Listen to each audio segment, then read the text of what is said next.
হরে কৃষ্ণ।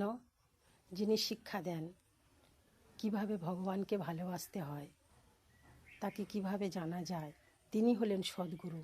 কখনো কখনো ভণ্ড প্রতারকেরা মানুষকে ভুল পথে চালিত করে। তারা বলে আমি ভগবান। যে সমস্ত মানুষ জানে না ভগবান কি, তারা তাদের কথায় বিশ্বাস করে। ভগবানকে জানতে গেলে, তাকে ভালোবাসতে গেলে গভীর ঐকান্তিকতার প্রয়োজন, তা না হলে সময় অপচয় হবে। শ্রীমদ্ ভগবত আমাদেরকে শিক্ষা দিয়েছেন যে ভগবানকে কীভাবে ভালোবাসতে হয়। আমাদের জীবনের মূল উদ্দেশ্য হলো ভগবানকে ভালোবাসা। আমাদের প্রয়োজনগুলো আবেদন করার জন্য ভগবানের কাছে আমাদের কর্তব্য নয়। আমাদের এমনিতেই তো তিনি আমাদের সব কিছু দিয়েছেন।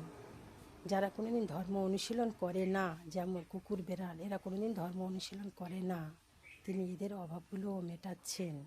আমাদের দৈনন্দিন অন্ন বস্ত্রের জন্য আমরা কেন ভগবান শ্রীকৃষ্ণের কাছে বিরক্ত করব? তিনি এমনিতেই তো আমাদের সব কিছু দিয়েছেন। আমাদের প্রকৃত উদ্দেশ্য হচ্ছে কিভাবে ভগবানকে ভালোবাসতে হয় তা শেখা। হরে কৃষ্ণ।